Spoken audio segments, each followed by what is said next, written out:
Okay, here we are again with Hard Times. This time talking in English because we are having Noemi here, who is in Illinois. You're in Chicago, right? Yes, Schaumburg, yes. Okay.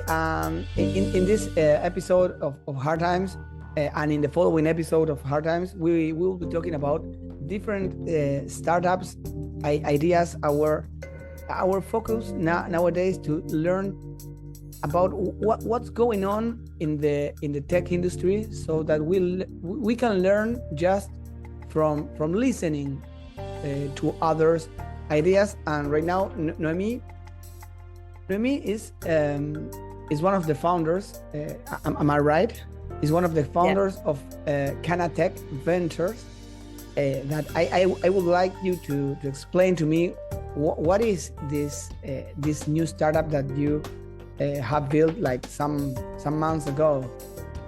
Yeah, so Cannatech Ventures is a cannabis tech incubator built for startups who have a tech or tech-enabled idea.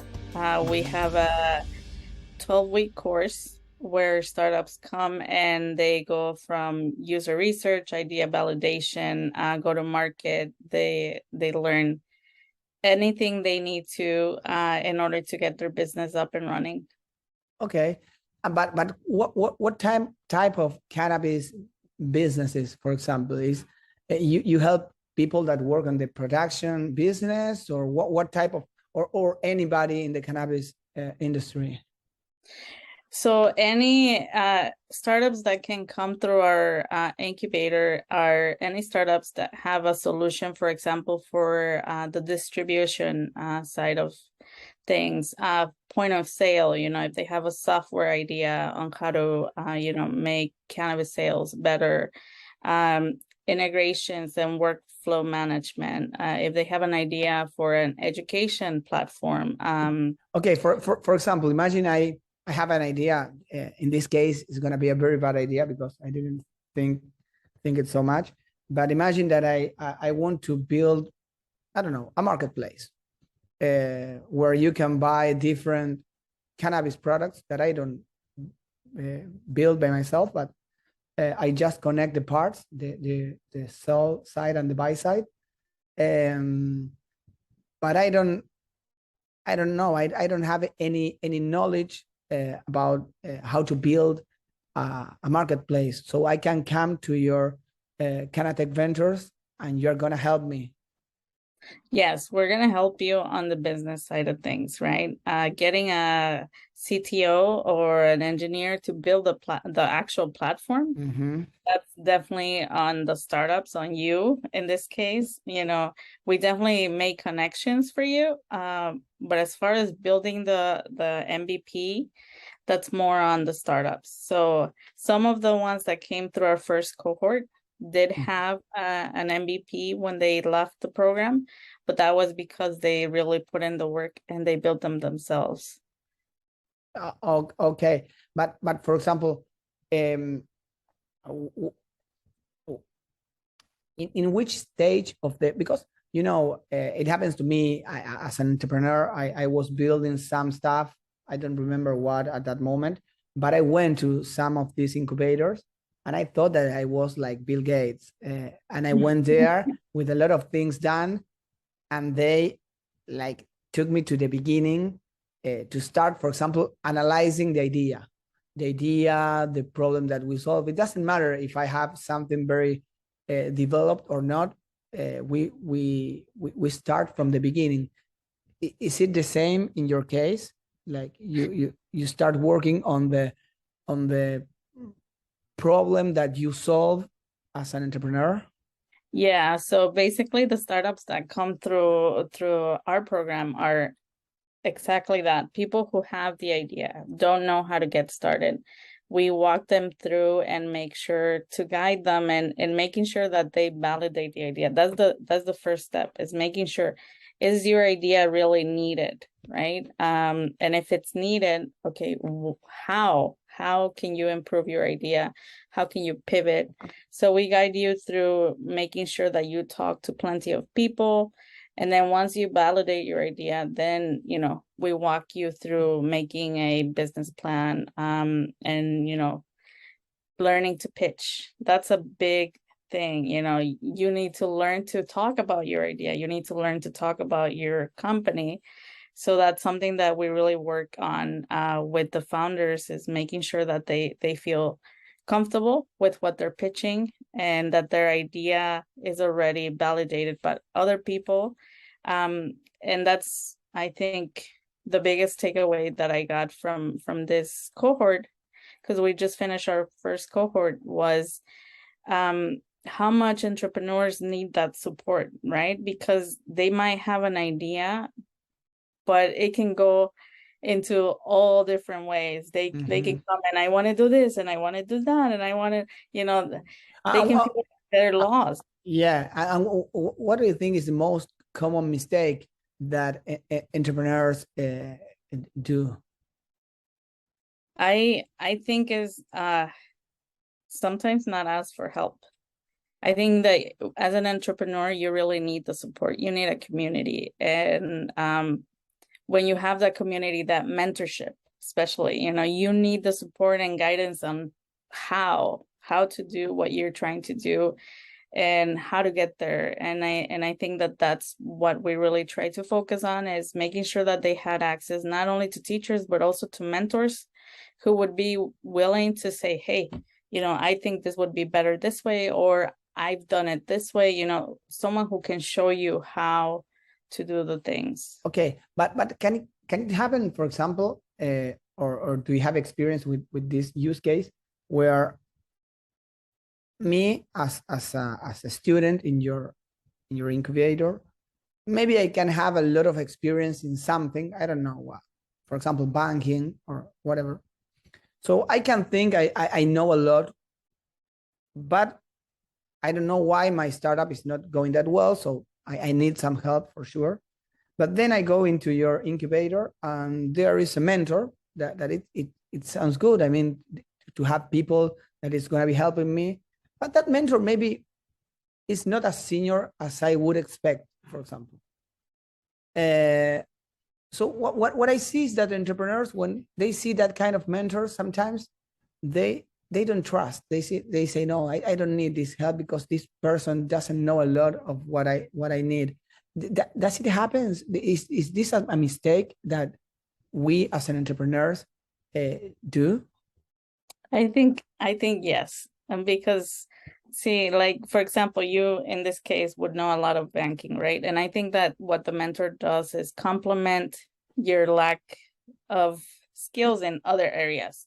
They don't need to be an expert in what you already know, because then why are you looking for help, right? If you already know that subject so well. So I think that us as entrepreneurs, we need to be open, you know, like, there's always something to learn from someone, and there's a reason that they are in the position that they have. There's a reason that they became mentors. And I think one of the biggest things that I don't see a lot of people appreciate from mentors is the time that they commit to you, the time that they invest in you, right? And in making sure that you are growing, because it's a commitment at the end of the. Totally. I agree. And so what is most important from your point of view in your incubator or in others? Is it the for example, the knowledge, that thing that you can go to the books and read and learn? Is it the networking, the people that, I don't know, this incubator can connect you with, or the people that you can learn can meet outside? Is it your technical skills to build something? Doesn't matter what, your selling skills. What is it? Is there anything that is most important, or in not our really? program? Yeah. In our program, I would say, I mean, there's a lot of really nice things, but I think I wouldn't say I'm an expert at doing this. That's why we bring in teachers who are experts, who have years and years of, working in their specific fields, who can take a specific class and teach it. But aside from that is you can go and read a book on idea validation anywhere, right? But it's how you get that information. It's okay, we're not only just asking you to read a book, we are teaching you. Yes, because I can go and read the Lean Startup, for example. Exactly. Or and that's not bad, right? They should still read the books. But I think it's more of we're showing by example, right? These are people that have done what we're showing you. So I think that's one of the biggest things. And another one is the community. Like I said, you don't only have the teachers, you have mentors, but you also have us, the founding team. We are there with the startups from beginning to end. Okay, what do you need? Are you nervous about this interview? Are you do you need help with your pitch deck? All that support that sometimes if you were to just read a book, you wouldn't know who to ask. I need help. I'm stuck, in this area. I don't know how to create a roadmap. Even though it says it in the book, sometimes it can be hard to get started. And I think the support that we provide is huge. We also provide them with a co-working space where they can go and work, on their startups. We had a hybrid program, and we also had people from Nebraska joining our, first cohort, and they got just as much attention as the people who were here in Chicago. So I think it's that community, that support that never ends, and till this day, they've been done for a month and a half. And we're still in touch, and there's still meetings happening with them. So I think sounds good. It seems like you provide like a lot of things to these entrepreneurs. And I was wondering about the cost. What type of investment should I make as an entrepreneur to do your program, for example, your next batch? Yeah, so the price is $750 to go through our program, and that covers up to 2 founders, and then 4% in share and warrants. Oh, okay. Is that let me try to put it into numbers. I am trying to figure out if that is like a huge investment. How does people feel about the cost of the program? Do they feel that is like a small investment they have to do? Is they feel as it is like a big investment? What is your perception? So I think it depends on the on the person, but the feedback that we got from our participants was that it was affordable. If you compare with other accelerator programs or incubator programs, they are a lot more expensive, right? And I think we're also offering sponsorship or scholarships for people who say, okay, this is a little too much. That's okay. We know that there are people that cannot afford, to someone it might be nothing, but to others it might be a lot. So we offer those scholarships in order to enable the opportunity for everyone. And what should I mean, at the end of the program, you told me that it was like 12 weeks or something like that. Okay. At the end of month 3, where am I going to be as an entrepreneur? Would I be able to create or where I am? I mean, I am trying to put the money in the cash flow. I was investing like 700 and something at the beginning of the program with my co-founder, because we came together, for example. But then at month 3, where am I going to be? Raising funds, validating something with a product, with what? So that depends on the startups. Okay. You get what you put in, right? And I think if you work hard, you're gonna come out with raising funds for the pre-seed. Our companies who came through our startup, through our cohort, I'm sorry. One of them already had the MVP. The other two, they were already, I mean, all three of them were talking to or looking to talk to investors. They're ready to raise funds. They're already, an LLC or a C Corp. They're ready to hit market. That's where they are at. Right now, they're building their board of advisors. They're getting the CTO, the extra member that they need in order to build their solutions for those who did not have the MVP. But it definitely depends on the entrepreneurs, is how much they want to do in those 3 months, because we provide them with the tools. Okay, so it's up to me. And, yes. and why cannabis? I mean, if I have an idea, I don't know, a media idea, or I don't know, I want to build something related to sales, or I don't know, whatever, Web3. Yeah. This is not the place. This is the place only for cannabis distribution or cannabis tech startups. So because there are already a lot of programs who support those other industries, right? And cannabis was lacking that support. So one of our co-founders has a media tech incubator. There's Web3 accelerators. Like, there's already people supporting those industries. And I think that we really wanted to be that extra support for the industry in order, for entrepreneurs to say, hey, I have this idea, I need support. And that's what we want to be. Okay, so here, I mean, I am trying to join arrows, maybe something special, or where you specialize is like in the cannabis industry. Because I mean, I talk to a lot of entrepreneurs who build a lot of things. Sometimes they build something that looks like the same as another startup. You can look like as another accelerator or as another incubator, but your niche, cannabis, is one of the things, for example, that makes you unique. Yes. Okay. Yeah. Sounds good.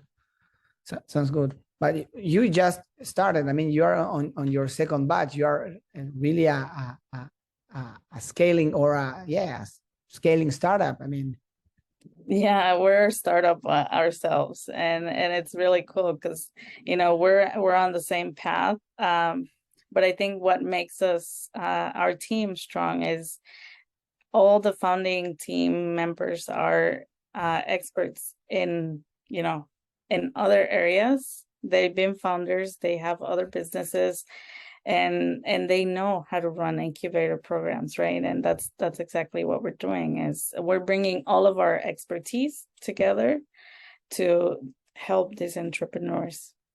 Okay, and the same as the people that you help, that are entrepreneurs. You are an entrepreneur. You are building something, so you may be like thinking a lot where, or you maybe imagine yourself in, I don't know, in 1 year, in 2 years, in 3 years, 10 years.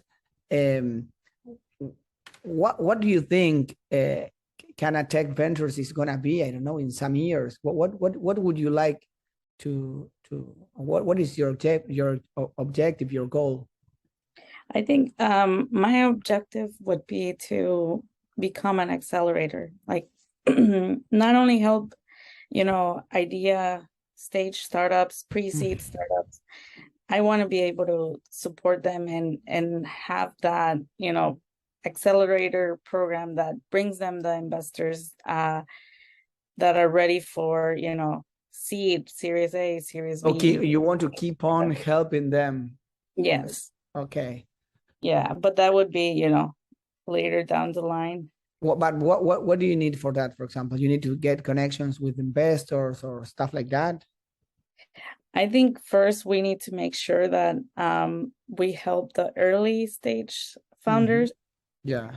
They're the ones that need the most support right now. And in order for us to grow we just need to start getting more sponsors, getting more investors for our startups and things like that. Because as far as teachers and mentors go, we do have a good pool.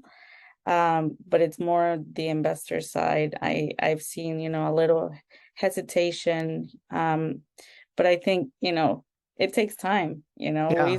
Yeah, we always. back Yeah. in March. We can't fly, I think it's gonna take some time and the right connections, and I think that we're on the right path.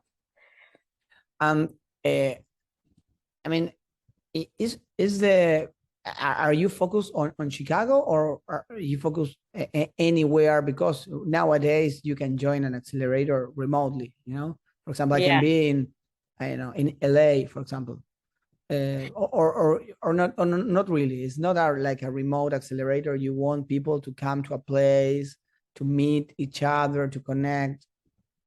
So we have a hybrid course where they get to, if you're in Chicago, if you're local, you get to come to a place called 2112, which is a co-working space for media. Yeah.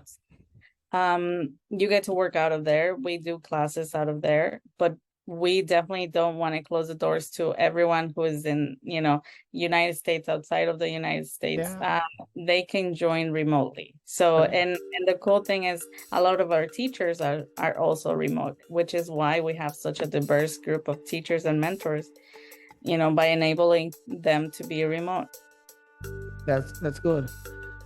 Well, I like it. I mean, I like meeting your cannabis startup. I would like to know to know about you, maybe in some months, in some years, and see how did you do.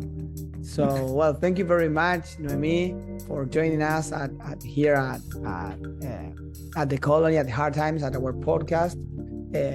Thank you very much for talking with me in English. I mean, you're from Mexico, I know, but you have like more years living in the US than in Mexico. We have speak in Spanish with Noemi before the podcast, and she was speaking better in English than in Spanish. It's not my case, so sorry for the people that are listening to me. I try to do my best. Thank you very much, everybody, and well, nice to meet you. No, thank you so much for having me. And yeah, I mean, I think we found, I'm bilingual, but I definitely lost my practice a lot in Spanish, and it's just, I mix some of the words in English. So I appreciate you doing this and for me, and thank you for having me. You too. Bye bye.